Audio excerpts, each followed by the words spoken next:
Hi, my name is Marie Raboin. I work for Dane County Land Conservation as a conservation specialist. My focus in the county leans towards rotational or managed grazing. People don't come in my door and say, I'd really like to find my community here.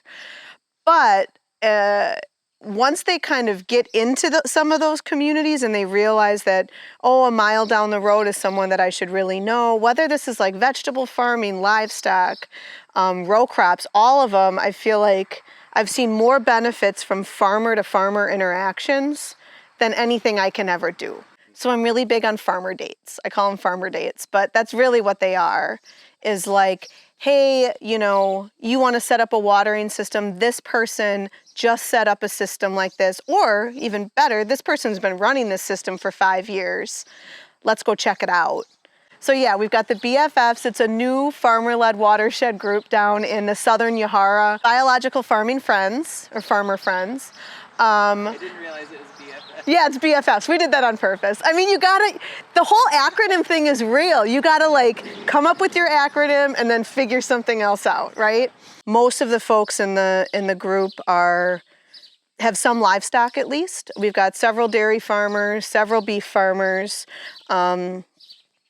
Getting them together to figure out kind of the managed grazing is really different in that Stoughton area. It's not as slam dunk as if you get over into the driftless, because in that area people don't just have pastures like we do in other parts of the state. And so they actually did have to convert, what their neighbors and friends would call good corn ground into pasture. And so supporting each other in that, and like, I think joking about, whatever neighbor was coming by and meant, the fence, right? Even just putting up fence in some of these neighborhoods is like, whoa, did you see the fence that James just put up? Like, that's crazy. Who puts up fence and who grazes this and that? And these guys have a pretty tough, they're all young. They're like for sure sub 40, most of them sub 35. So they've got some tougher skin. They can handle some of the questions, and they like to do things on the road just to see what the neighbors are going to say.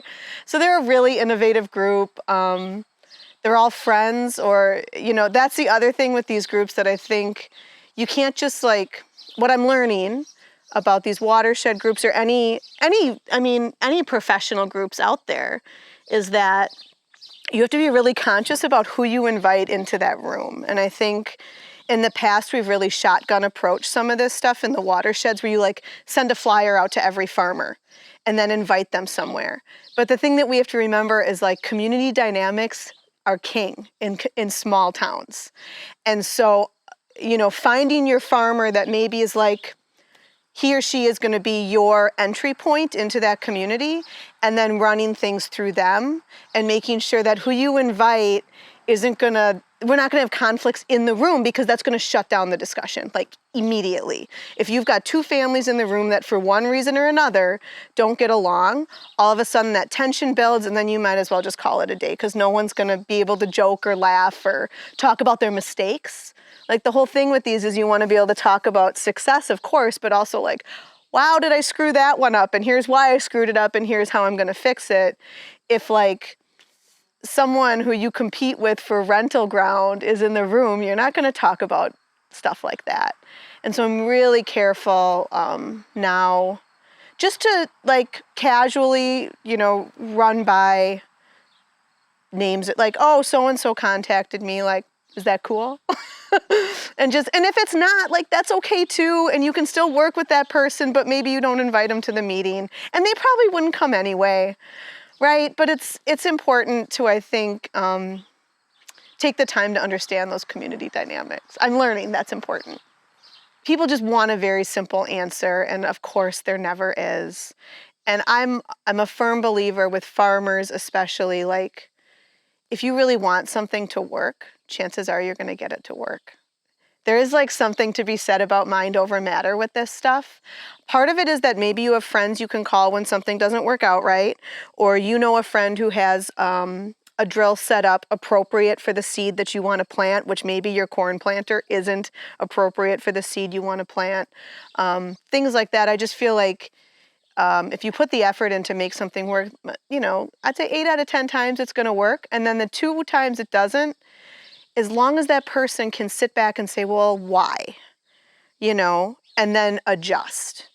Everyone I've always worked with has been super generous. So I think if you encourage people to be generous with their knowledge and their experience, that they're going to be. Farmers aren't really in competition with each other because our markets are the way they are. It's not like, you know, 2 restaurants next to each other on the street, like that are actually in head-to-head competition. Farmers, like, it's not like they want to see their neighbors fail, right? Because it's not going to necessarily bump their crop price or anything like that. So it's not, I don't think there's as much head-to-head competition. So they support one another.